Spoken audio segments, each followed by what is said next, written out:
can't stand alone. Yeah. If I was too nervous to really get down. They're going to flag that because it sounds too much like it. Yearns to be free. God, you know it's spring if Andrea's listening to Marvin Gaye on the way to the podcast. Just fucking. You know spring is sprung.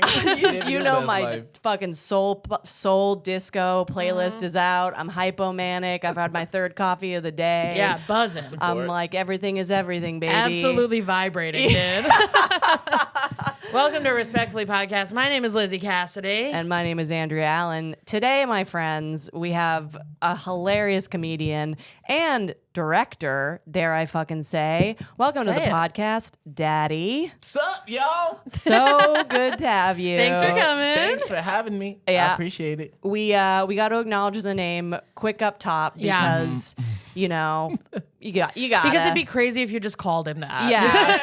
And the listeners are like, both of your dads are dead, and this man is black, so You don't get to throw that around. It's his real name. Yeah. So No, it's always crazy when people hear it in passing with no context. Sure, like, yeah. You know, I'll be in a deli or something, and my friend's like, "Yo, Daddy, you want this?" And everybody's like, "Hey, yo, what the fuck?" they're like, stop with that gay stuff, okay? That can stay in the bedroom. I'll suck your dick after too. I'm sure you get plenty of the thing that women get, which is straight white male comedians making a joke about who you are. Like they can't bring you on stage without it's like the thing that we get is when we get off stage, they have to be like, actually, that joke she told about a guy with a big dick, that was me. 100%. And I'm sure you get the thing before they bring you on stage where they're like, I have to say this. Just say I gotta call this man. You think you're the first person to notice? Just say it. Yeah, no, it's always a thing. And then I'm like, okay, now I gotta spend time explain. Well, I mean, I always will explain the name in a minute or something, but you know, depending on what they say, then it ends up being like I got to riff about that for like a while. Yeah, whatever. totally. Now it's eating into your time. And especially if people don't say, like, I feel like the thing with my name is like a lot of people don't say interesting things. Like to them it might sound very interesting, but for me it's like I hear everything like every single day. Yeah. So like even when girls like try to flirt with me about my name, and like I'll tell people, I remember one time in like, you remember that band Fun? Yeah. Tonight we are, Tonight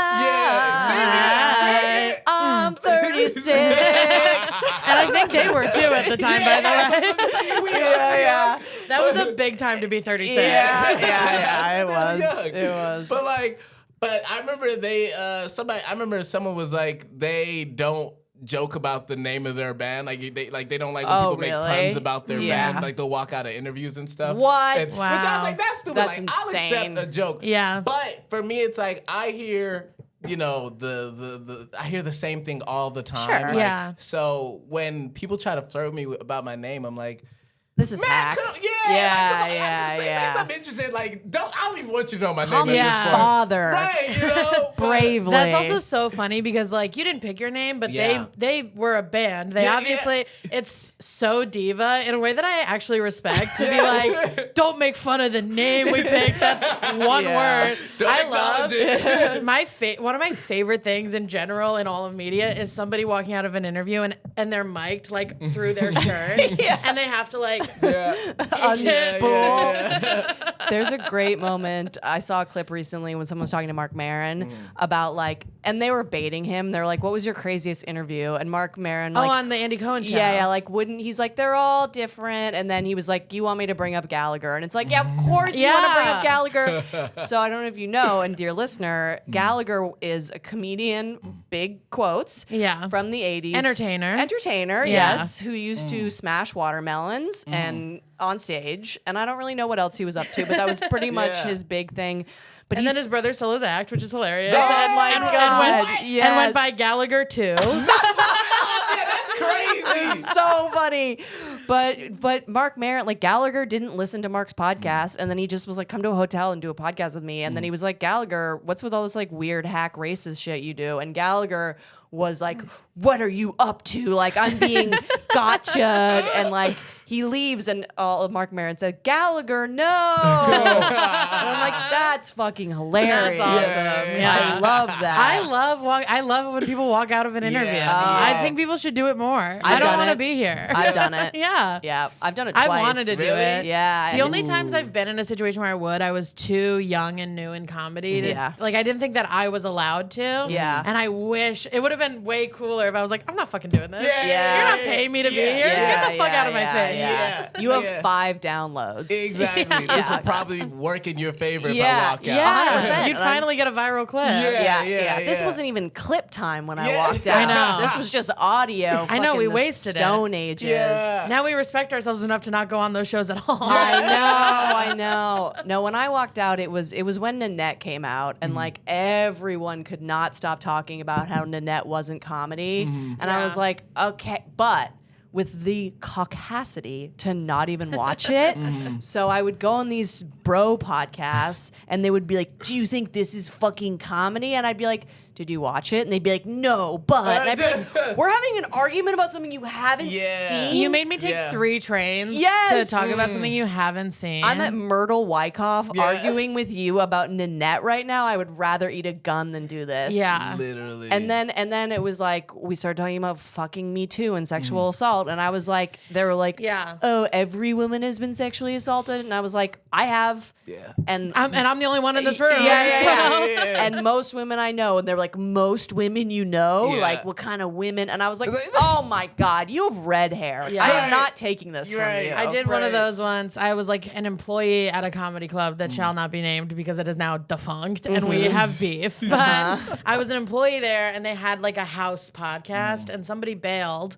But it was also the day that they like took us out for like an employee's dinner. So they got me hammered on their dime. And then they were like, come do the podcast. And I was like a baby comedian. So I was like, you have to say yes to everything. So I'm like sitting in the bar of this comedy club and they're like, what would you do? This was right after the Louis thing came out. They were like, what would you do if Louis C.K. walked in here and asked for stage time and you were working? And I was like, well, I would text the booker and ask her what to do because it's not my job to decide who goes on stage. And then they thought that meant I was like a guy's girl. So they were like, okay, what would you do if Nanette walked in here? And I was like, well, that's not her name. Right. And also I would text the booker. I'm a waitress. I wouldn't do anything. What are you talking? You're trying to trap me in this thing. I'm drunk. And I don't care. Still smart when drunk. This isn't my comedy club. It's yours. What would you do? You know you're a really serious person and a good entertainer when your crux is trapping drunk white girls. You know, you're really, I think I was 20. That's crazy. Yeah, there's some podcasts out there of me being. I probably have been on both sides of the spectrum. There's probably me being like, totally, oh my God, girls suck. Yeah. And there's also me where it was like, if you had to perform in front of Louis, what would you do? And I would be like, I would walk off stage. I'm like, no, you wouldn't. You're an open micer. Yeah. No, you wouldn't. No, you'd panic and want him to think you're funny. 100%. You would go, I love your TV show. It's crazy how like, you end up in some of those situations around like people that you have like no enthusiasm, like no interest in like your regular everyday life, but then when they're around, you're like, oh shit, this is an opportunity. This is a moment. Totally. Like that shit actually happens. Trying to be better and just being like, man, I don't give a fuck about who you are. But it does happen so much in stand-up where like one person sees someone and then their career is made. And so it's hard. It's so hard not to be like, is this that? And then every time, by the way, that guy walks out of the room when you get on stage because he doesn't know who you are. But you're like, what if this was my moment? I'm gonna be a big star. You're like doing the mental gymnastics in your head of like, did that guy say anything racist? If he wants me to be his protege, am I gonna get in trouble? And then and you did all that for fucking nothing. I know. It's humiliating to want to be famous. This happened to me like a month ago. I was hosting a show that Jim Gaffigan was on. Oh, wild. And so I was like, why don't I wedge in one joke before I bring him up? And then after I did that, when I got off stage, I was like, what did I think was going to happen? I thought he was gonna hear me tell one joke and go, "She has got it." He's looking at his notes, dude. He doesn't give It's a gonna be fuck. like that Adam Sandler movie, Funny People, where he's like, "Oh, you're gonna be my writer now. You're gonna be hired." Yeah, and then he's gonna rape you. Yeah. Sorry, sorry to say, or steal your material. Or like Nothing ruin good's your gonna life. come out of it. No. Yeah, those movies never end like, and then everything was perfect for the rest of my life. Hey, famous people don't love you. Yeah. Sorry to say. Yeah. And they don't need you. Yeah. And your mentors will disappoint you. Not that I know anything about that. Yeah. And podcasts will destroy everything you love. And And you'll have to rent a studio. yes, exactly. No, I exactly. literally got told yesterday about someone that I really look up to, which it wasn't the first time, but someone was like they're in a position where they're like, I could probably connect you, and like, you know, maybe they could help you with your project. I don't know, but like, if you want that, I wouldn't recommend it, but I can do it. And I was like, why? They're like, they're just a hater and like the worst person ever. But like, and I was like, I mean, I can confirm this based off of someone else that I know who's had an experience with them. But in the back of my head, I'm like, but maybe it'll be different with me. I know. And also, maybe I can put up with it. Yeah. You know? Absolutely. Maybe I can take a little jerk off for my dreams. Yes. For my dreams to come true. A little. Not saying women should have to. Yeah. But Facts are facts. I've taken jerk-offs from nobody. I've taken jerk-offs for nothing. For years. I actually had the same experience last night. Someone was asking me for a recommendation for someone, and I was like, all right, I kind of hate her. She's a drama queen. She's going to be fucking annoying about money, but she has the following, and it will be fun and good for you. Yeah. And I'll send you an email where I'll be a fake bitch to both of you. Yeah. And goodbye. Yeah, the art of being phony was lost on me for a while. I really can't fix my face around people I don't like, and it's been a problem my whole life. And then I was like, the like breakthrough I had was like, oh, you don't have to be phony, but you could be polite. Yes. You know? And I'm not talking about like the people who are like actual rapists or racists or whatever else. Yeah. I'm talking about someone that you just don't fuck with.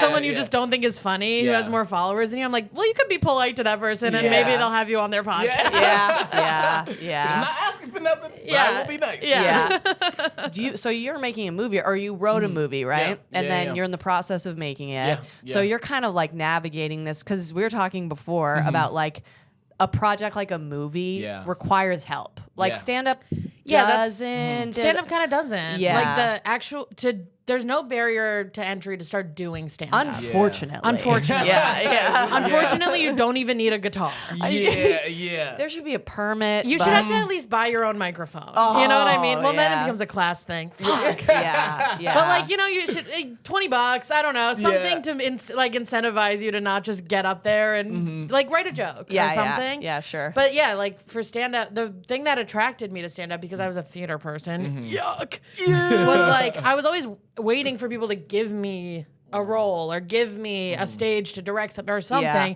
And then I was like, well, stand-up, you can just do it. But now you're directing this movie, which is so different and such a team effort. You Money, know? actors, connections. Yeah, you can't do it all on your. Well, which is funny because I'm reading a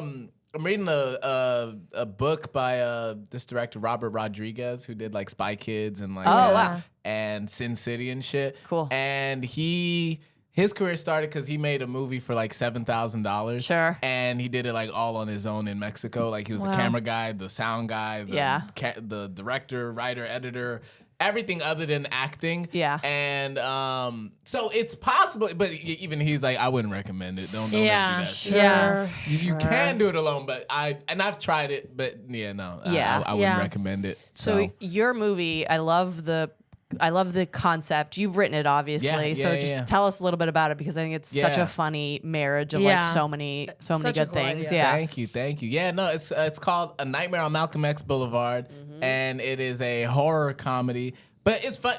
It's a horror comedy, but like for me, I say like it's a horror movie. It's fun, and I don't say I'm not afraid to call something a comedy because I love comedy. Sure. Yeah. But I do say like, I look at this as like it's genuinely scary, and it is funny too, but it's scary. Yeah. But it's not like Scary Movie. No, it's not, don't think that. Yeah, don't think that kind of horror comedy. Yeah, exactly. Like the best kind. Yeah, I Love scary it. movies. Love Right? it. Yeah. Different thing. But different, yeah. So it is like a true horror movie. But it's about a struggling black comedian in the 1980s who marries his white girlfriend and moves into a Bed-Stuy brownstone that is haunted by the spirits of slaves that her ancestors owned. And he discovers he can't make black people laugh because he's out of touch with his blackness. They're just being like, sell out, And bitch. and that is scary. And like, do you hear that microaggression? right. Are you going to take that? Yeah, like, we didn't die for this, so. Yeah. That's so cool. No, I appreciate it. It's been a journey. It's like, this part has been fun because it's like, now it's like, it's a public thing. Yeah, you know, sure, yeah. Which, and like, because I've been working on another film since like 2020. Yeah. And that's called Super Nigga. And that's like a fun, And then me and Lizzie project. will both say the title Yeah. together. And we'll plug that if we have to. And that's also what's funny about like this new movie. I remember I was talking to one of my friends and we were like, oh, this is the first thing that I'm making in a while where like white people can actually say the name. Sure. Or like, Yeah. Because like all my songs, my films, like everything that I do is always like, there's either it's like, you a coon, thank God I ain't white, crackers, all y'all racist, or like super nigga, or something like that, where like the algorithm or white people don't necessarily, you know, get to use it. But so this the first thing where like everyone can be a part of it. Ooh, Yeah. But you got the tote bag whites involved now. Yeah. All right. Exactly. Buy that merch. Yeah. So it's been fun because I feel like the usual way of making films, from my experience, with like the other project and things that I've like pitched around, it feels like in Hollywood people are like, let's work on this thing in like a vacuum. Like let's keep it under. It's a secret. Yeah, We're not gonna say the log line. We're not gonna tell people who's in the movie. We're not gonna say nothing. Like just keep it out, keep it in private, and then you drop it like a Beyonce album, and it's like, okay, look, here's this thing we made, and hopefully it makes like millions and millions of dollars. Yeah. And a lot of times with original IP, it doesn't. It fails. And then people are like, we got to go back to like stuff that people already know. Like, let's make another Jurassic Park and whatever. Yeah. They love a remake. Yeah. They'll remake stuff. Exactly. And I've been talking with a friend about this. I was like, and this is all gonna connect, but I was just like, it better. I feel like this long ass tangent. I speak in circles. Yeah, I know. But the problem with a lot of original IP nowadays is like, we just don't know. Like, it's like, I don't know what the fuck this story is. I don't know who like anybody in that movie or whatever. Yeah. Or like they attach a big name to this obscure ass project that you have no clue about. Versus the way that I'm going about with this movie is I was like, well, let's just talk about it in public. Let's see if people like it. Let's put it on the internet. You know, like that's how my stand-up, my music has traveled just from like sharing things and seeing like, do you guys want this? Do you want me to do a show? Do you want me to put out this song? Yeah. And people are like, yeah. And then, then they support it. So I was like, let's do the same with a movie. Let's put it out there and let's talk to people about it. And, so that's been cool seeing people like rally around it and just get excited, And that's such a great way to get something from being an idea to a real thing before you spend all the time and money to make it. Yeah, is this worth it? So many of my friends and me have these like great projects that are trapped in the idea phase. Yeah. Because it's not real yet. Because it's like, it's just this thing that you're like, this is my heart and soul on the paper, but it's an idea, you know? And so if people know about it, it becomes real. And that's like how you make something real. To do it. And it forces you to do it. I would say like I talk so much shit on the internet, whether it's about like you do. And God, I love. We only have people on the show who talk shit on the internet. Follow Director Daddy on Instagram if you want to see screenshots. I mean, like I spew it all out. I'm the same. I'm like, why would I keep it to myself? You know, but like, and it's also cool when people are like, oh, I relate. So I'm like, okay, I'm not alone. Absolutely. But like, I feel like sometimes putting stuff out there also puts the pressure of like, well, now it's got to get done. Like how you're saying, it's not, people are holding you. Even like with like all the shit talking that I've been doing about like how movies should be made versus the way people making it. Sure. From like putting this project out there, I was like, okay, well now I actually gotta. It has to be like has real to good. Yeah. Otherwise, people gonna be like, oh, so you've been talking shit about how Hollywood makes movies, and then you tried to do it independently and it didn't work. So Well, it's like, shut up. It's like there's so many comics that for years were talking shit about the industry. And I being like, love when a "Let's loser do it talks about the ourselves. industry." The industry doesn't fuck with us, so let's make our own Yeah. thing. And then Netflix sniffs around that person one time, and they're like, actually, the industry is pretty cool. Yeah, And you're yeah, like, but you put the shit talk out there. Yeah. And by the way, this isn't me putting the shit talk out there. I love the industry. Love you. Love the industry. Would Besties with the love. industry. Love it. You guys don't know me yet, but I love your work. Tim Dillon, you're fine with me, okay? Yeah, you're a gay Republican bitch, but anytime, have me on your pod. Yeah. It is making other people involved in art is the only way that I'll ever fucking get it done. Yeah. Yeah. It's like, it's kind of similar to what I tell people. We're both sober people. And when people bring up getting sober to me, I'm like, you got to tell people. Yeah. Because then if you don't tell anyone, then it's just an idea and you totally can keep doing whatever you want. But the second you tell people, now people are looking at you weird. If you order a drink at a bar, you got to do it. Yeah. You I have to tell people- actually do it. I got sober over 10 years ago, and I did tell people. I completely forgot. I was acting a real fucking fool at a party. Yeah. And I like brought my friends together that were there, and I was like, so listen. And they were like, yeah. And I was like, all right. So I didn't tell people at first. I was doing the like, I'm not drinking right now thing because I knew I was going to again. Yeah. But then once I started actually telling people, it was like, I thought everybody was going to be like, no, but you're so fun. And that is not what happened. Everybody, I was like, I'm not drinking right now. And all my friends were like, or maybe forever? What about forever? And I was like, okay. wait, I thought that was my secret plan. But I guess, and I feel like it's the same thing when you have an idea about art you want to make. If your friends are like cool people who get you, you're like, oh, I have this idea to make this thing. And they're like, no, make it. What about actually doing it? What about making it and making it a real thing?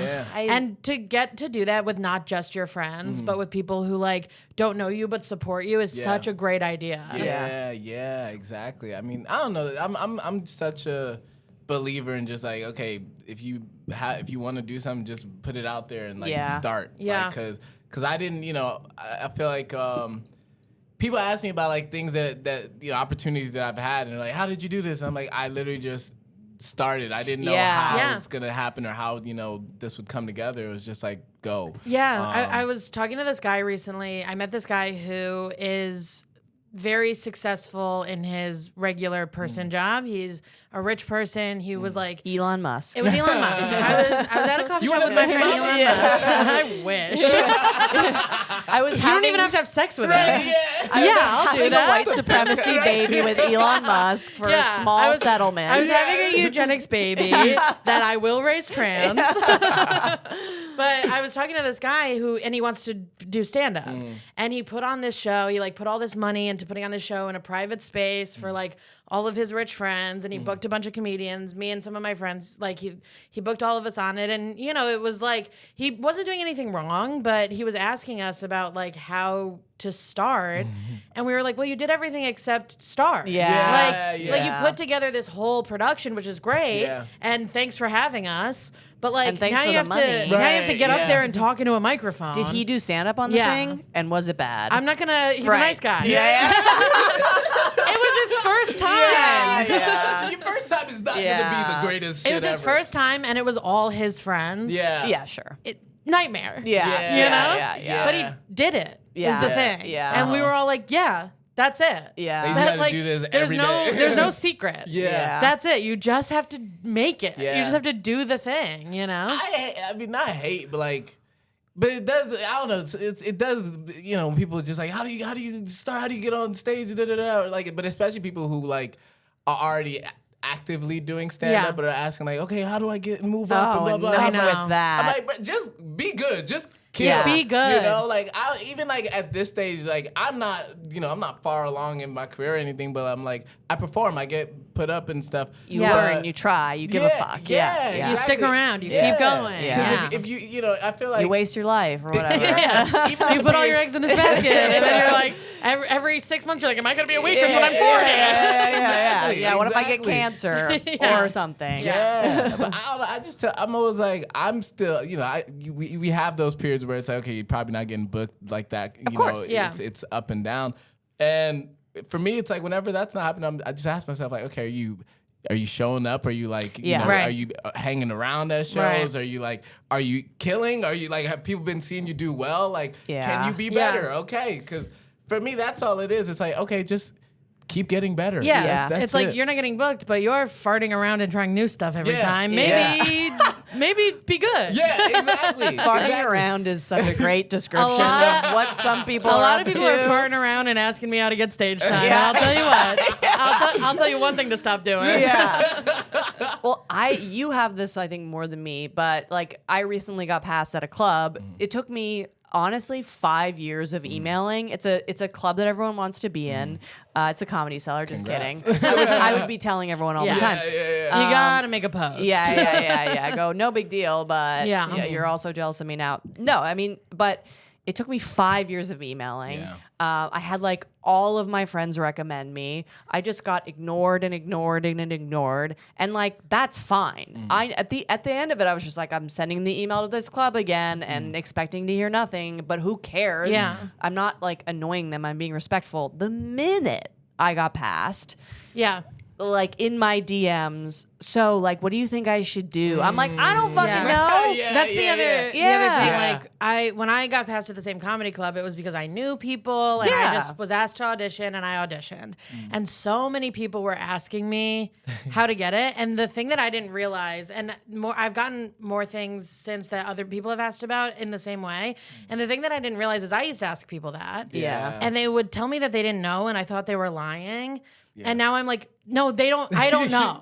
I don't know. I literally got an Instagram DM and I did the thing. Like, I don't know. Just try. Just keep trying. Keep, and it's not like, I thought everyone was keeping a secret from me. Yeah, it's very easy to feel that way. Like, come on, let me in. I'm in my apartment with a bulletin board and red string. Like, these people have all the answers and they're not giving them to me. But nobody has any fucking answers. We're all clowns, dude. Nobody knows anything. It's like someone can just tell you what worked for them or like what their path was, but that's not necessarily like 10 other people will tell you a whole different thing. So it's like, I don't know, that's what I'm always just like, just go, just like try something, like send that email or ask that person, whatever, but like nobody can guarantee anything. It's like someone asking you about dating. When you're in a relationship. It's like someone being like, how did you do it? And it's like, well, I went on a million horrible dates and one of them wasn't horrible. Exactly. I don't have an therapy. answer. I don't have like a secret code for you on how to get this. You 7 just have abusive relationships and then being exhausted by it and not doing it and anymore. that can't be the way. Like that was my way, but that can't be the answer. That was my way too. Yeah.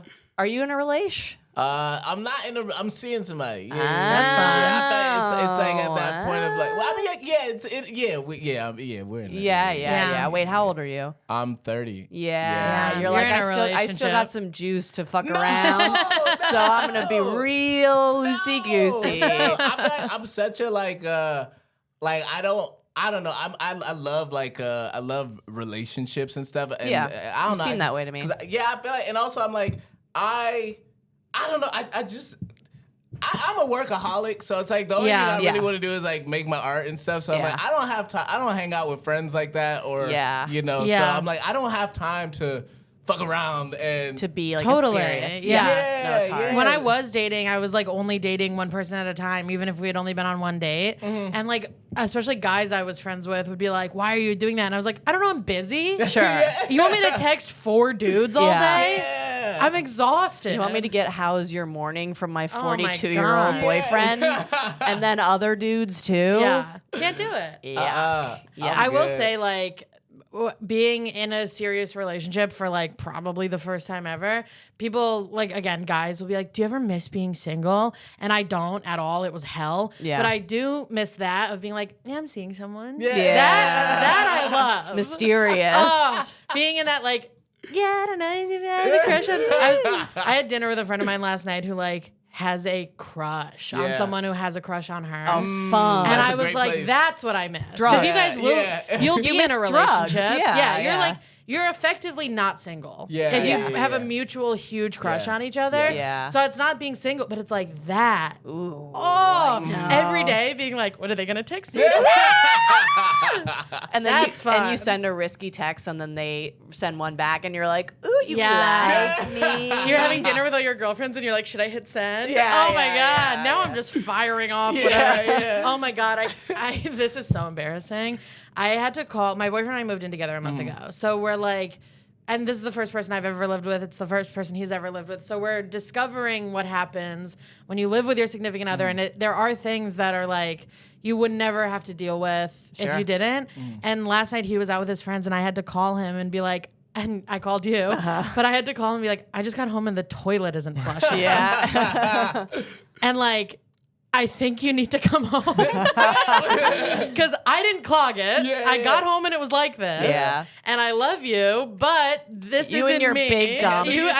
Listen, I Yeah. love you and your big dumps. But anyway, long story short, did I have to stick a wire hanger down a toilet? Is that what you did? Yeah, I gave the toilet an old school abortion. Nice. And it worked. Nice. But it was like one of these things where I was like, well, this isn't two people having a crush on each other. No. This is as intimately as you can know a person, Yeah. where something comes out of the toilet and you go, that's his. Yeah. The veil has been removed. Yeah. You go, that's not mine, that's his. Yeah. I know what mine looks like, and now I know what yours looks like. Yeah. Yeah. And I love you. And I love you, but like, I love you, and I have to take you to the hospital if you get sick. I love you, but also, ew. Yeah. You gross. And then you put me in a group chat with your husband and just vaguely told him I was having toilet problems. What? I'm sorry. I was at dinner, but I understood the urgency of the phone call. But I was like, I don't fucking going to Someone needs to do overflow. something about Yeah, this. yeah. I was scared. I called Andrea. I go, I don't have a dad. Yes. I don't know who to call. Yes. And I was like, I do. And I'm married to him. Yeah. Group text. Hey, can you help my friend? She doesn't have a dad, and you are literally a father. I had to That's watch crazy. a YouTube video for people without dads. Yeah. Do you know about these? Yes. There's like there are Yes. YouTube channels of guys who are like, hey, I'll be your dad today. What? Yeah, Here's yeah. how you unclog a toilet. And you're like, okay. And then now it's also like weird. The video I watched, he Yeah. like opens with a dad joke. And I was like, you don't have to make me feel like I have one. Yeah, yeah. Just a surrogate. Like, Get to the toilet, dude. yeah. It's dad porn. And then Yeah. by the way, all Yeah. he did was plunge the toilet. Sure. I know that. But- I'm here because that didn't work. Yeah, it's like, what's the secret? And we Yeah. just moved in, so I had to go buy a plunger. Yeah. Humiliating. It's like everybody knows. I had to go to the grocery store on my corner where they're gonna see me Yeah. all Yeah. the time and buy only a plunger. Hi, big Yeah, dump girl she- here. Hey, me and my big fat thumbs. And then we also like on our grocery list is a toilet brush because we Yeah. don't have one. And so I was gonna get one and I was like, I can't get both. Yeah, you gotta get them a month I can't be apart. like, and it's Yeah. messy. Yeah. Sorry to do pee pee poo poo stuff on the podcast, but that's all I'm working with these days. You're like, We're farting it hi. out, we're pee-pee-poo-poo. Pepto We're Bismol, farting. Plan B, condoms, I know, I was- latex I mask. should have bought Plan B also, just to Sure. be like, I'm cool. I also fuck. It's like I'm like a bottle of whiskey. I don't drink. Yeah. Plan B. I am on birth control and a plunger just to hide. Yes. You have no idea what I'm up to. And a gun. And a gun. Yeah. And rope and tarp. Yeah. Wait, so dad porn. Wait, so your name is obviously Daddy. We have Yeah. covered. What is your father's name? His name's Saleh. Okay, all right, Yeah, cool. yeah, And yeah. are we cool with Saleh or no? Yeah. That's okay. my twin. That's Aw. my twin. Yeah. We look just alike. You got a friend dad. Yeah, That's so yeah, cool. But it's Yeah. crazy because I went by his name for a long time because I got bullied about my name as a kid. Sure, Sure. of And course. so I went by his name. And then like in college is like when I went back to going by my actual to the name. roots. Yeah. And I remember like a year ago or like 2 years ago, I was with him in the street and he was visiting and I was asking him like, did it ever bother you, like, when I, decided to not go by your name anymore? Because I know, like, fathers always want to have a God, junior and they have such something. a hard on. Yeah. My brother's a junior. Yeah. My husband's a junior. Yeah, like, it's a thing. And he was like, no, like, that's my name. I don't want to give you my name. Like, that's mine. Like, Diva, love that. Love that. You can't carry my legacy.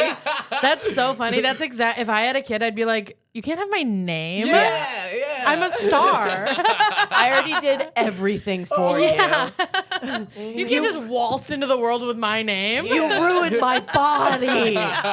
Yeah. That probably is why it's always dads naming their kid after them. Women are like, you? Yeah. You were kicking me for 9 months. Yeah. I want to give you my name, too. Yeah.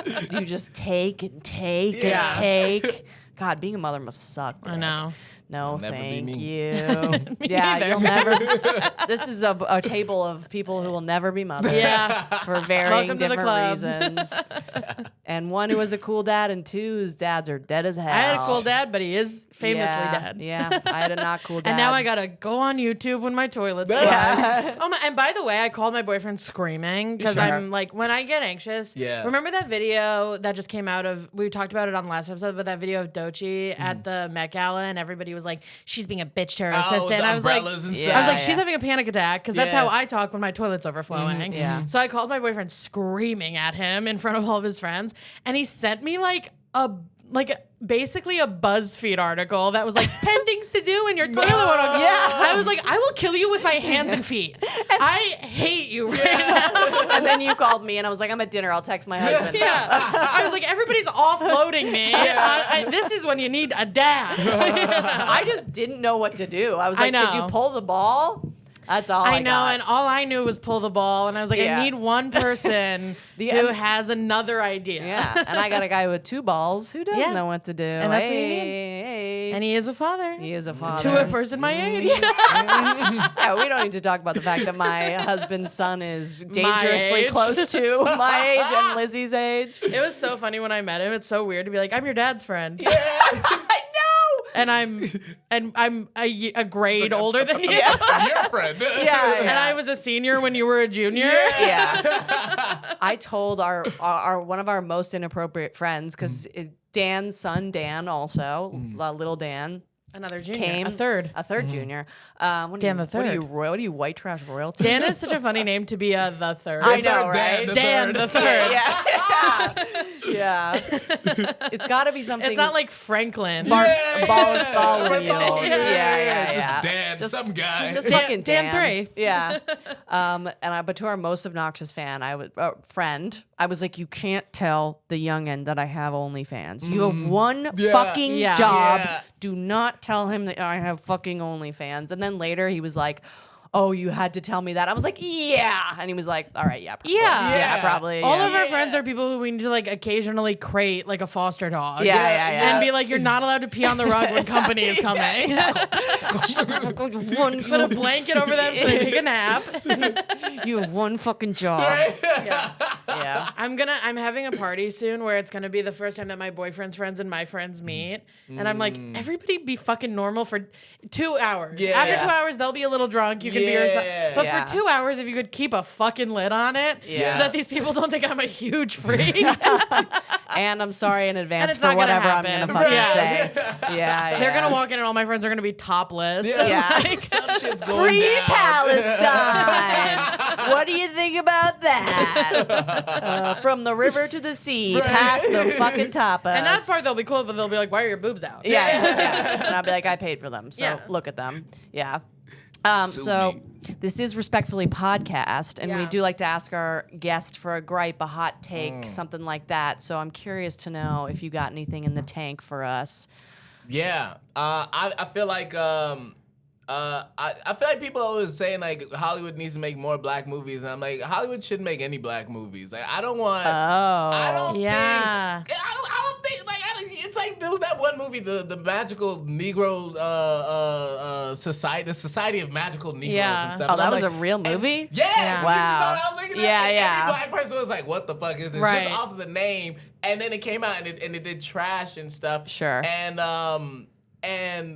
it's funny because I met some of the people that were involved in that, and God bless them, and great project. You tried. I was gonna say great try. Yeah. But I'm like, I don't think you can. I don't know. I feel like in general, like I think things that are coming from like underrepresented voices, and shit, don't need to be coming out of Hollywood, because I'm like, those people. First of all, there's a lack of people from those communities, so it's like they're gonna hire like one black person to make the movie, and their favorite black person. Exactly. And it's like, but then that black person has to report to all these white people who are like out of touch, don't know anybody. It's like they're just recommending like, put this rapper in the movie and this and and it's bad and it sucks.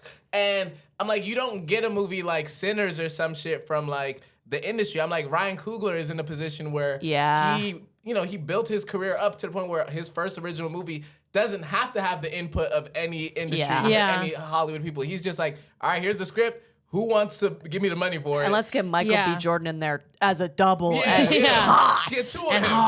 Oh my God, ladies were sliding off their fucking chairs. Woo! Yeah, exactly. No, but I totally agree. I feel like it is so counterintuitive to be like, hey, we're gonna make a movie for this community. Let's get a bunch of old white guys involved. See what they have to say about it. It's like, the thing that I can relate to about it is like when there's been so many TV shows that were made for women, you know, made by men for women. And it's like, you watch them and you're like, this is what you think we do? No. Ghostbusters the reboot? That's what you think we wanted? You think that's women's stories? That's even why the other film that I said, Super Nigga, that I was working on, it was like, I wrote that because I was like, there was always like talks of like Michael B. Jordan will be like Superman or something, like he's gonna be Black Superman. And I'm like, I don't want to see Black Superman, because I know that they're not gonna make the movie that we want. No. It's like, they have to service like the world. Like, this has to sell to everybody. Corporations, middle America. Exactly. So it's like, it's not gonna be this controversial thing that's really gonna speak on like how people really feel. So like, I'd rather just not have that. Like, let's just go make our own little thing. And the idea of taking like a story that has always been for and by white people and being like, but there's a black guy in it now. And you're like, not acknowledge that he's black in this world. And it's like, and you think United Colors of Benetton ass shit. But it's also like, you think that the demographic you're trying to sell to is dumb enough to be like, gee, thanks. Gee, thanks, all girl Ghostbusters. That's feminism. And it's like, no, it's garbage, dude. I guess there was a time where like that kind of stuff worked. It's like, oh, this is crazy marketing. Right, like, no one saw it come. But now we're like, all right, we've seen it a few times, and like, I don't care. Like, and it's not working. And it's also like, okay, Ghostbusters is like as a child, like I loved, all those original IPs and everything. But now I'm like, I don't want that. I want like some new shit. I don't want some old movie from the 70s, 80s, or whatever. Like, let's make something new. You know, like. So I don't think. I think that's a great take. People need There's also I was listening to a podcast about my beloved fallen angel Gwen Stefani. Culture vulture Shout to the queens. They need to go over her. We ignored the Asian stuff. I know. All we asked. She was taking from like every. It's like she was from every single culture. Indian, Scott culture, feminism, Asian culture. We let you get away with bamboo earrings. We let you get away with Harajuku. We let you get away, and then you had to go and be fucking Christian. Yes. We gave you everything. I know. What more did you need? You were my girl. You mean God? No. Yes. But the podcast is called A Bit Fruity with Matt Bernstein. It's a great podcast. And he's like, Gwen Stefani's always been this bitch. She's just, because she's from Orange County. Early on in her career, she said many times, I want to have kids. I want to stay at home, blah, blah, blah. She just figured out how to culture vulture and build herself a $1 million empire. But when she was having Asian ladies follow her around saying nothing. Crazy. Okay, crazy. Crazy, by the way. In retrospect, did love the CD, though. I'm going to be honest. Also, I might have bought the perfume. I don't know. I might have. I was young. She's also so beautiful in that, like, in that traditional beauty way that we all used to, like, suck off, like, white, blonde, so skinny, stacked, But Margaret Cho wrote something during Harajuku Girl time being like, hey, it's a fucking huge bummer that this is the only way I see myself represented. And also, like, I guess I'm not mad because it's something, but it makes me really fucking sad that this is it. This. Yeah. And Gwen Stefani was like, "Oh, she's like she ripped Margaret Cho's fucking head off, like the monster cunt that she was." And I'm like, we didn't know she was bad then. Yeah, all the signs are always there. Yeah, they're always. It's like this is happening so often now with influencer culture. Yeah, like some fucking white lady influencer who is like her whole page is that she's a stay-at-home girlfriend. Yeah. Like making her husband or her boyfriend's kids food. Yeah. And like trying on outfits, and everybody finds her. All these white people find her charming, and then they're like, she voted for Donald Trump? And it's like, well, what the fuck did you think she was gonna do? She's a white lady with no job. Hello? Yeah. That's who's doing it. And soon she'll have no rights. Exactly. And good for you, bitch. And she doesn't care because if she gets pregnant, she's gonna keep it. Yeah. Exactly. I want to have an abortion. Again. The third time. I want to have an abortion because it's the only way I'm allowed to do anti-anxiety drugs. Yeah. They're using it as birth control. I'm using it for fun. just want to feel something. Yeah. Well, there was also like this exists in comedy with people of color, with women, with queer people. There's always a show that's like funny bitches. Yeah, I do a joke about this in my act. Yes, exactly. I'm always booked on these shows that are like, women are funny too. Yeah. Everyone has a microphone photoshopped into their face in the poster, or they have like angel wings. I've been in a lot of those posters. Yeah. But a friend of mine was like, you can tell, because they always book the women, and to your point, like they pick the industry or other comedians pick one Black person, woman, whatever, trans person, whatever it is, that they're like, this is the one. And it's not necessarily the most talented person in that group, but it is maybe the most popular or like seen as the most, I don't know, will take the most shit sometimes. And so my friend was like, you can tell that when someone books that woman, they don't think women are funny. You know, they're like, we'll book the hack bitch who's going to say like, other women suck and Aren't you're women the so best. annoying? Yeah. And you're like, this is not an opportunity. This makes us look bad. Yeah, totally. And like these movies where it's like, you know, there's one person of color, there's one woman, whatever. If it's a shitty movie, everyone's going to be like, well, of course it's a shitty movie. Girl Ghostbusters. Yeah, exactly. It gave all these guys who hate women ammunition to be like, see?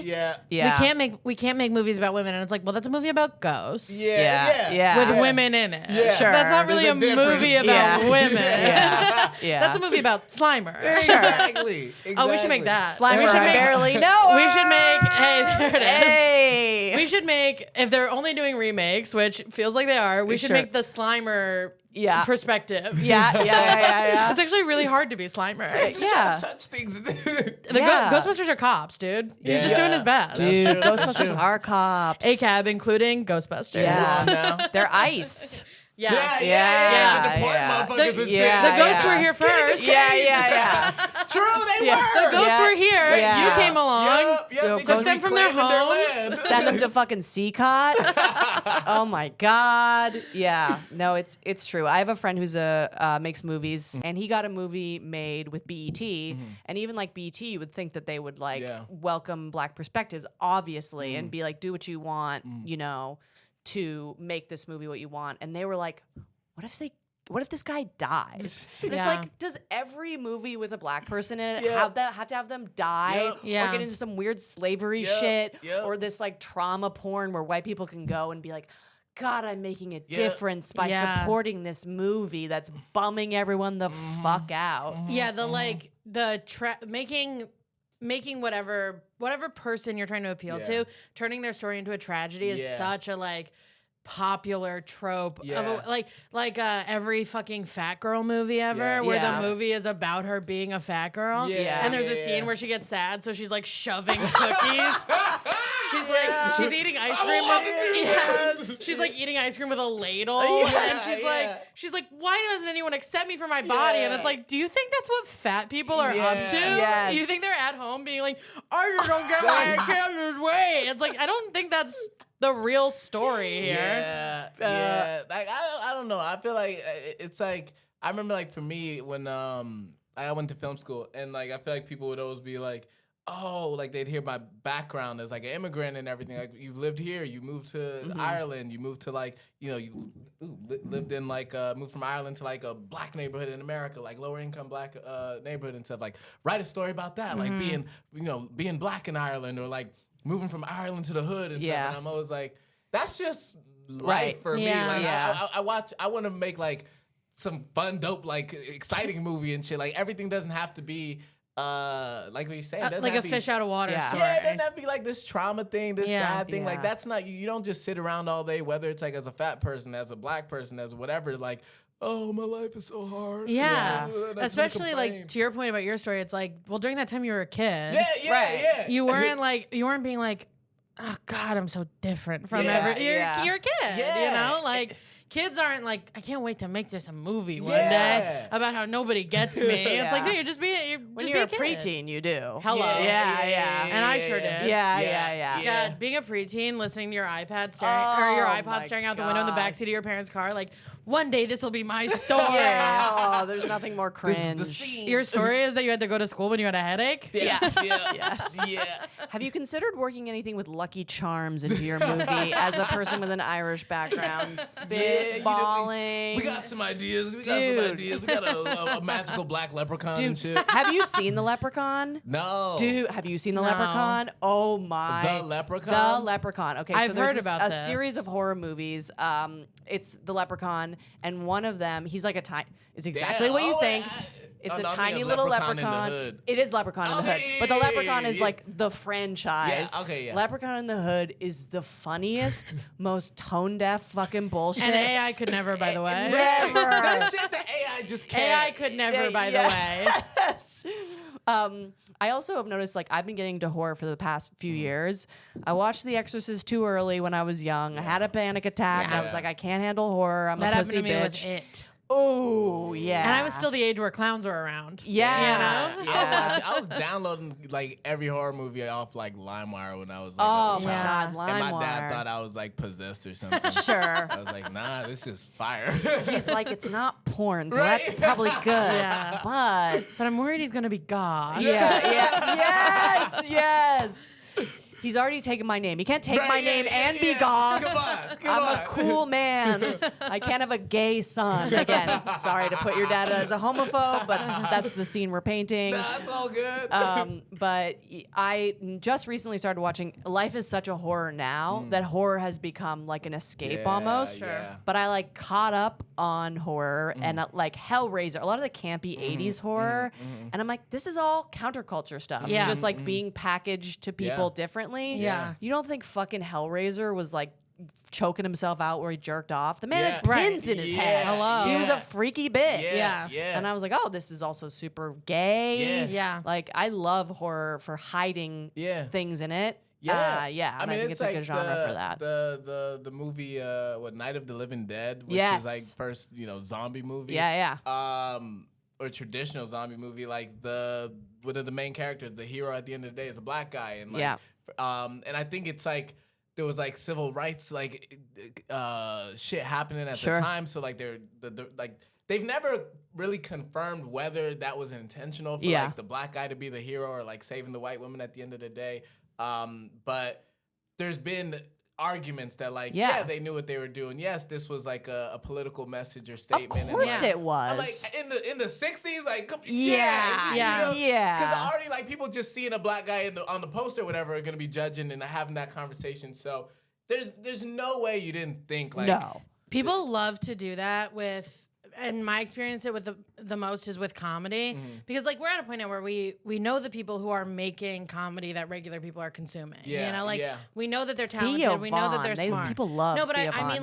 mean like actual like SNL or Oh, like yeah. big Yeah, like movies people like or like within our sitcoms circles. or whatever. Yeah. Like we know those people, and I'm also on the side of social media where people who consume it talk about it, and they love to do this thing where they go, "I bet the writers didn't even know why that was funny." that was just a fluke. Like they get it and we don't. yeah. Like or like stand up. Like a comedian will have like a throwaway line in a joke and they'll be like, I bet they didn't even think that would get a laugh. Yeah, and it's yeah, like Do you know that everyone knows what they're doing all the time? Like the people who made that movie knew exactly. Yeah. Of course they knew. Yeah. They made a decision. They cast someone in that role. There was like so many steps that went into making that happen. You think there wasn't one point in any of them where they were like, "Hey, wait a second, it's the '60s." Of course they knew. Yeah. Everything that you consume that has been made for you, except for maybe podcasts, has been like thoroughly thought out and practiced and written. Yeah. And it's so it drives me fucking nuts. Where they go, I bet they don't even get that. You're like, shut You up. think Go back you to get your it? By day the time job. it's gotten to you, Yeah, like yeah. it's gone through so many hands and like Yeah. you know research and like you know tests and stuff. So like it's like there might be like an occasion like a tiny thing that maybe is a Totally. detail Sure. that like no one thought, but like even still by the time it gets out, it's like they probably have picked on like you know they've shown it to people and they're like, oh, like people are picking up on this little thing that we didn't know would be a thing. Yeah. Okay, now we know. People do that big with like any show that has like Easter eggs in Yeah, it. yeah. That's what they call them. They're like, What a boring they're life like, that's all I you have know. to be Yeah. better than people I know. with. Yeah. But they're like, Yeah. they're like this Easter egg that I bet some of the cast and writers didn't even pick up on. It's like, no, that is something called foreshadowing. Right. And it's actually a pretty difficult thing to write into something. Yeah. And they might have had to go back and put it in, but they sure did put Yeah. it in, so Yeah. you'd see it, and Yeah. you'd get to have your little moment where you go, nobody even noticed that. Everybody who dyed it in orange before they died, they didn't even notice that they did that by accident. And it's like, Stupid. Yeah. you think people are on set just eating oranges? Yeah. And sometimes That maybe Godfather yes. reference. Yes. Yeah. Yeah. And Brad Pitt is, but other people aren't. Do you know where I am this pretentious douche? Yeah. Music samples. Mm. If I pick up a cool music sample in front of people, Yeah. boy, am I riding that high for But you don't fucking think that the months. artist didn't know. No. That's the difference. No. way. Yeah, no, That's the true. difference. You're like, wow, it's cool that they used this. Yeah. It's But a you're not respect to the like- artist for having that intention. And Yeah. like, you know. Or when people think a sample is like they stole. Yeah. Yeah, Like, oh my yeah. God, I would like- never know. Yeah. You think like nobody involved in making that hit song Yeah. and putting Sure. it out Yeah. noticed? Yeah. Hello? I did a Tribe Called Quest pull to Lauryn Hill, and I was like, "It's been a good hang. Good night." Yeah, that's Oh, when I just figured out that Yeah. sample. Oh, Just, it happened to me in a cool hang. Yeah. And I was just, everyone was wearing like silk shirts, and I Yeah. was like, "See you later." Yeah. Just remember That's one me. where that's a walk-off home run. Yeah, You gotta yeah, go yeah, home. Yeah. That's like I was recently at a business networking event. Okay, Javits Center. She's making moves. Manhattan as fuck. I'm a businesswoman. She's got a kitten heel on. With Get your money. oh boy do I ever, and a low cut top. But Hannibal Buress was there. Yeah. Which is such a funny, weird. I'm at the business expo with Hannibal Buress because he just opened up a venue in Brooklyn. Shout out Isola, I believe it's called. Yeah. So we were all like hanging out. Hannibal is friends with my friend, and like to the point about cool people who are so cool and famous to you. Yeah. It's like when you're high and you don't want to be weird, so you're like, Yeah. say something funny. 1, 2, 3. Don't move. Why are you moving your fucking Yeah, it's arm like that? It's like being in a So room with a self-conscious. dinosaur and you're like, if I don't move, nobody will see me. Yeah. Be cool. Be cool. Yeah. Be cool. I said one thing. We were talking about those new Meta fucking glasses. Yeah. Have you seen this dystopian No, nightmare I bullshit? scroll past that stuff. Dude, it's basically incredibly realistic, normal looking glasses, but it's got like Meta built into it, so you can like film. It's Terminator. It's Yeah. it's Yeah. here. We're dead. AI bots are making art. Everyone's filming each other on Meta Yeah. glasses. Yeah. We're all gonna die of some weird monkey virus. You know, it's done. We're done. Yeah. But we were talking about those glasses, and I was like, God, so many dudes are gonna film women when they're having sex without their consent. Yeah. And Hannibal did the ha, and I was like, that's it. I can go. Yeah, thank you. I'm gonna go home. I don't actually need to my- network. I don't care about my Yeah. business. Yeah. I don't give a fuck. I love the idea of a networking event. I went to this thing. It was the show that guy put on that was starting stand up. Sure. And he was like, you know, if you want to hang out after this, will be a great networking event for you because everyone there was wealthy. Yeah. And I was like, okay. And I didn't have any other spots, so I stayed. And everyone I talked to was like, yeah, I'm an interior designer for famous people. And I was like, well, I don't think that is what I do. Right. It's really nice to meet you. I have no idea how I'm supposed to be like, and I'll pivot that. Into, oh, would you like to fund my life? Sure. Let's do some trickle down stuff. It's literally the only thing I can think to ask these people. I'd way rather make one guy I think is cool laugh 100%. than be like, hello. Yeah. This is what I do. Hey, I'm a goofy clown. Yeah. So Alana Glazer is involved in your project. Sick pull. Yeah. Love So cool. that. Yeah. And you had a great story about how you met her, and we were talking about her beforehand. Yeah. She's a famous person that actually like helps people. Yeah. So you met on like a street corner or something? Yeah. Hilarious. No, we were outside of UCB. I mean, it was it's funny because I always remember the day because it was like I was in college and I was having one of these days that's like just a shitty day where I'm thinking about the future of my life and I don't know what's gonna happen, blah blah blah blah. And so I went to UCB for one of the free nights, Whiplash. Yeah. I went to Whiplash in college so much. Yeah, Sure. That's such a like canon. Yeah. New York City person who wants to get into comedy. Whiplash is free. Yeah. Literally, no, that's like ingrained in my such an important part of my life. But like, she like Alana came in and it was her like high school reunion was coming up, and can you imagine how slay that is as Yeah. Alana Glazer? Yeah. I know. What have you guys been up to? I don't know. I mean, the most famous series. because Broad City's like popping at the time and everything. Sick. Yeah. What are you, pregnant? Yeah. Yeah, did shit. Yeah. And like and Alana's whole set was about that, just about like being in high school and how like everything was shitty back then. Yeah. And, like, someone's like filming the set too. Like I don't know if like they're planning to show it at like the reunion, but she's just like talking about like just her life now versus back then. And for me, I was like, oh, this is inspiring. This is cool. This is like a TED Talk or whatever. Yeah. So after that set, I was like, okay, I'm gonna leave. I don't really want to stick around. And so I go outside and Alana's still filming with like her camera guy. And so I sit down on the sidewalk and I'm just like, I'm gonna just watch. And I'm watching. At one point, I look down at my phone for a few minutes, and then I just see like a pair of feet and a hand in front of me, just like reaching out. And I look up, and Alana's like, "Hey, I'm Alana." It's an angel. And I'm like, shit, this is crazy. Oh yeah, you're Alana. Yeah. I'm like, I know who the fuck you are. Yeah. Like, you don't gotta explain yourself. Yeah. So we talk for a bit. We have a conversation, and then and I showed I played like some music that me and my brother were making at the time. And then, and like a video game that we made for it. And then we went our separate ways. Then like a few years ago, like 3 years ago or something, we were at a show and we had like mutual friends by this point. And so we kept like making eye contact and looking at each other. And then at one point we were next to each other and we started talking. And then I brought up the night that we met. Because you're like, I remember every moment. I remember we had a moment. We had something special. And, Don't you? Yeah, because I remember like there's so for years I was like, damn, I didn't get like an email or nothing because like I remember like she emailed herself like the song that but like on her phone. And I was like, all right, shit. But like smart probably. Yeah, like, smart. It can't just be letting everyone have it. But like so I was always like beating myself up about that. But then so when we were talking, I was like, oh yeah, like I don't know if you remember, but like we met that one time like 10 years ago or some shit.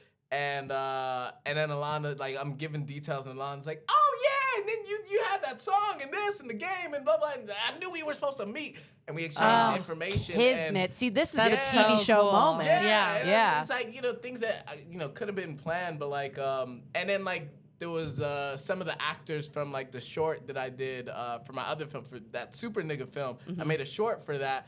And so some of the actors were cool with Alana. And so Alana had heard about the film and was like, oh, like I'd love to see it or whatever. So from that, we started like becoming cool and just talking. And so when this project came up, well, which here's a crazy thing. All right, this is where I got to go into like the Hollywood. Yeah. No, shit. please. Get into it. Like the frustrations, because I remember when Alana saw the short, I was like, okay, this is cool that Alana digs it, and then she asked like, can I see the script? And I sent it to her, and she dug the script, and so I was like, okay, like Alana is into this, like maybe like let's go tell people like Alana wants to do this, like let's make it happen. 100%. Maybe that'll help.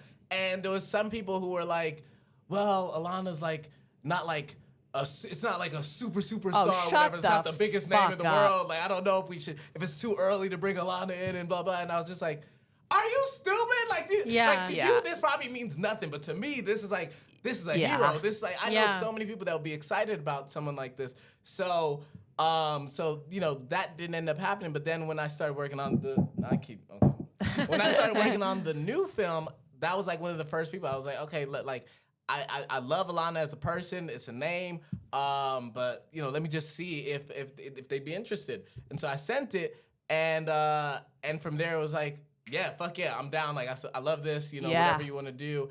And that's what I love about Alana. Alana, like from everyone that I know who knows Alana, they're just like, yeah, that's like one of the most supportive people ever. Totally. Like down to earth and whatever. So. And she doesn't have to be. No, which is huge. But your story isn't the only one I've heard of her being like, yeah, this is like you wrote a great thing, and someone should see it. Yeah, that's so sick. Yeah, and famously, everything I've ever gotten help with in this fucking business, it's always been women. Sorry to say it. A boy's never helped me. That is real. And when you do one day, I'll say your name. But until then, it's always hoes helping me out. No, I'm like even the people who like because we had like a few people investors reach out for the film and stuff like outside of Kickstarter, and like it's all been black women. Just rich, successful black women who are like, I want to support this, and I'm like, okay, cool. Yeah. Fuck the deadbeat men. Whatever. But like, That's so exciting. Wait, so how can people find support? How do they get access to this film? So on Instagram, the page is called A Nightmare on Malcolm X Boulevard Film. ANOMXB Film. Awesome. The acronym. We'll plug it in the It'll notes. be in the description.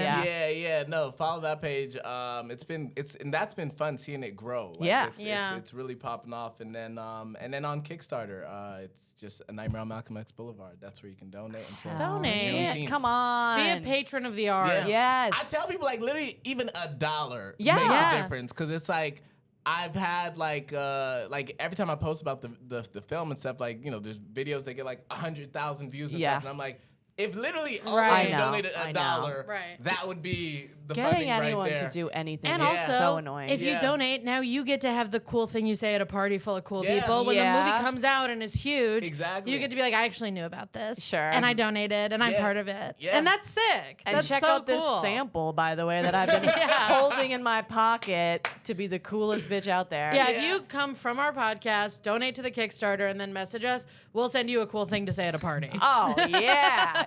Or a weirdly offensive thing to say to get someone off your fucking tracks. Either way, it'll be something. Yeah. It'll be something. Yeah. So also follow your Instagram and TikTok. You got a great... I'm not on TikTok as much because I'm old as fuck, but your Instagram's hilarious and you are popping off on there. What's your handle for Director both those? Daddy. Director on Daddy. all platforms, Director Daddy. Awesome. Yeah, Lizzie, So sick. what about you? Follow me on Instagram at Lizzie Cassidy. Listen to my other podcast, Close Calls. And I've also been co-hosting sometimes a podcast called We're Having Gay Sex with Ashley Gavin. You can listen to that. And come to my show every You're having Wednesday. sex with Ashley Gavin? Me and Ashley Gavin are having gay sex. Oh my God, I've been trying to have gay sex with you for 10 years. What the fuck does she have that I don't have? We're just podcasting. Oh, she's butch. Is that what it is? God damn it. And come to my show every Wednesday at the Gutter at 9 in Brooklyn. Yeah, comedians you should know. Andrea Comedy 69 on all platforms. Please follow our YouTube page and comment respectfully podcast. Good night. Hey.